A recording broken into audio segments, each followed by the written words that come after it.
ଘରେ ଚିଠି ଲେଖିଲା କାନ ମୂଳେ ବାଳ ପାଚିଲା କେତେ ହେଲା କାହିଁକି କାନ ମୂଳ ଯେତେବେଳେ ବାଳ ପାଚିଯିବ ସେତେବେଳେ ପ୍ରଥମ ଚିଠି ଲେଖିଲା କହିଲା ତୋର ସମୟ ଆସି ପହଞ୍ଚିଗଲା ସବୁଆଡେ ଯାଉଛୁ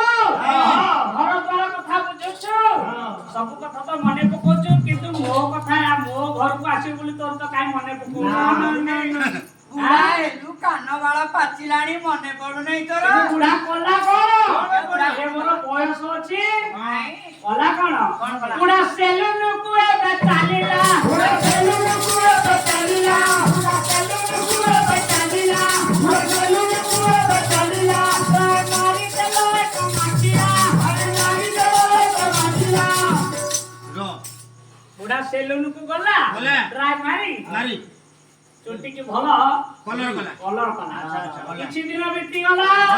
ତଥାପି ଯନ୍ତୁପତି ଯମ କଥା ମନେ ପକଉ ନାହିଁ ପୁଣି ଯମ ଦ୍ୱିତୀୟ ଚିଠି ଲେଖିଲା ଯମ ଚିଠି ଗୋଟିଏ ଲେଖିଲା ଯମ ଚିଠି ଗୋଟିଏ ଲେଖିଲା ଯମ ଚିଠି ଗୋଟିଏ ଲେଖିଲା ଯମ ଚିଠି ଗୋଟିଏ ଲେଖିଲା ତାକୁ 40 ଦୋଷ ଧରିଲା ତାକୁ 40 ଦୋଷ ଧରିଲା କାନୁରୁ ଆଖି ଯାଇଲା 40 ଦୋଷ ଧରିଲା ଯେତେବେଳେ କଲା କଣ ଏ ମତେ ତ ଭଲ ଦେଖା ଯାଉନି ଆଉ ମୋର ବୟସ ଅଛି ବୟସ ଅଛି ଜାଲ ଦେଖା ଯାଉଛି ଚାଲ ଯିବା ଆମ କଳିଙ୍ଗ ହସ୍ପିଟାଲ କୁ ତେଣୁ ବୁଢା କଲା କଣ ସେ ତ ଡାକ୍ତରଙ୍କ ପାଖ ମିଳିଲା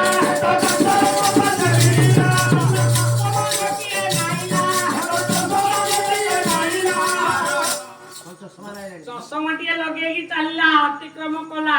ଦରାଣ୍ଡି ହଉଛି କଣ ରହ ଚଷମା ଅଛି ନା ନାଇଁ ପାୱାର ଚଷମା ଦେଇଦେଲା ତଥାପି ମନେ ପଡୁନାହିଁ ଯିବା ପାଇଁ ଦିନେ ହେଲେ ସେ ହରିନାମକୁ ଭଜୁ ନାହିଁ ତେଣୁ ଯନ୍ତୁପତି ଯମ ଆଉ ଗୋଟାଏ ଚିଠି ଲେଖିଲା ଚିଠି ଗୋଟିଏ ଲେଖିଲା ଚିଠି ଗୋଟିଏ ଲେଖିଲା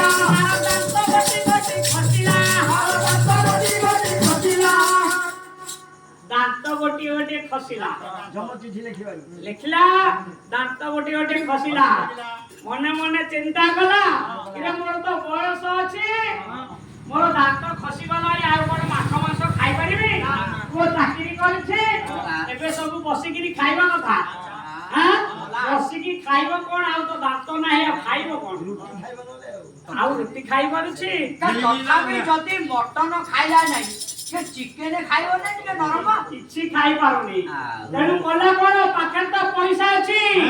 ବୁଢା ଡାକ୍ତରଙ୍କ ପାଖେ ମିଳିଲା ବୁଢା ଡାକ୍ତରଙ୍କ ପାଖେ ମିଳିଲା ବୁଢା ଡାକ୍ତରଙ୍କ ପାଖେ ମିଳିଲା ବୁଢା ଡାକ୍ତରଙ୍କ ପାଖେ ମିଳିଲା ଦାନ୍ତ ଗୋଟି ଗୋଟି ଲଗାଇଲା ଦାନ୍ତ ଗୋଟି ଗୋଟି ଲଗାଇଲା ବୁଢା ଦାନ୍ତ ଲଗେଇଲା ଦାନ୍ତ ଲଗେଇଲା ଖାଇଲା ଏତ ସବୁ ଉପାୟ କରିଗଲା ତଥାପି ମନେ ପକଉ ନାହିଁ ସେ ହରିନାମ ଟିକେ ଭଜୁ ନାହିଁ ବଳ ଅଛି ପାରେଇ ନଉଛି ସେ ତେଣୁ ବୁଢା ତ ହରିନାମକୁ ଭଜୁ ନାହିଁ